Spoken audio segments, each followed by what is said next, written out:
Le siège de la Confédération des fédérations nationales de la filière bétail viande de l'Afrique de l'Ouest, COFENABVIAO, si à Abidjan Cocody-Donga, a abrité deux événements ce samedi 19 juillet 2025, à savoir la réunion annuelle du conseil d'administration de la COFENABVIAO d'une part et l'Assemblée générale de l'Organisation interprofessionnelle agricole Gros Ruminants de Côte d'Ivoire, d'autre part.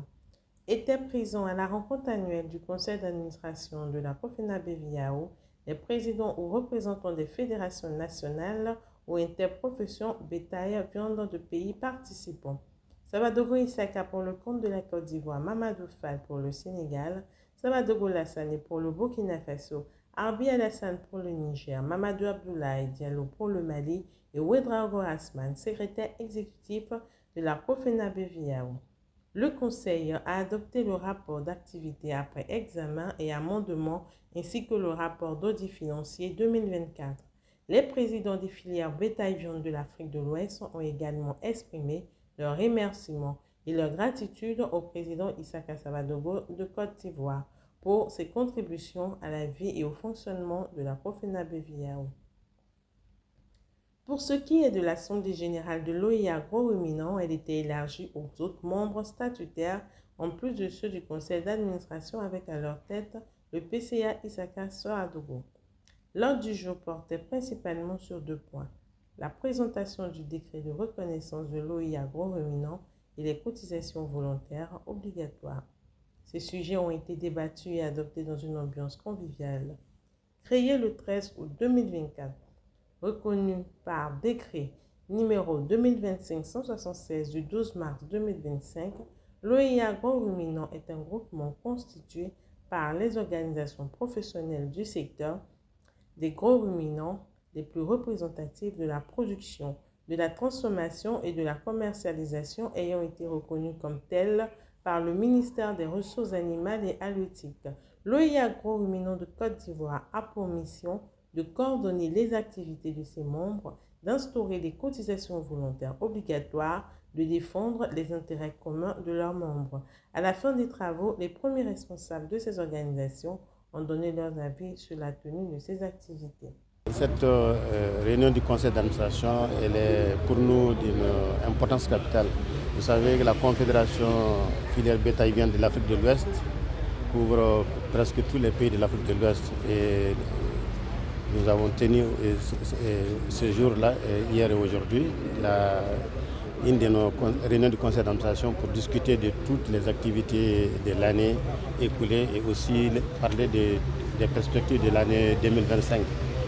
Et là, parlant de nos activités pour 2025 déjà, c'est de voir comment est-ce que nous avons pu approvisionner les pays, parce que le Mali est un pays pourvoyeur de bétail pour la Côte d'Ivoire, la Guinée et le Sénégal, surtout. Mais il y a aussi le Ghana et d'autres pays qui bénéficient de notre cheptel. Donc, par rapport à l'approvisionnement de la Côte d'Ivoire proprement dite, puisque nous sommes en Côte d'Ivoire, et nous avons quand même donné le maximum. Et toute proportion confondue, au 20 caprins, nous avons envoyé plus de 60 000 têtes pour la fête de Tabaski en Côte d'Ivoire.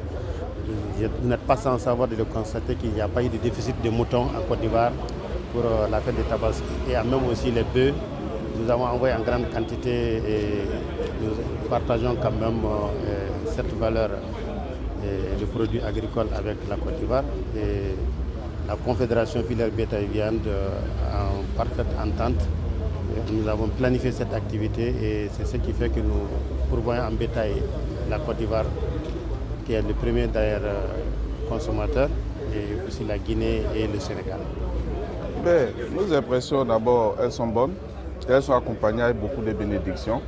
Nous l'avons constaté pendant le conseil et on pense bien que nous allons nous faire fort de mener tout ce qui nous a été confié comme mission à bon port.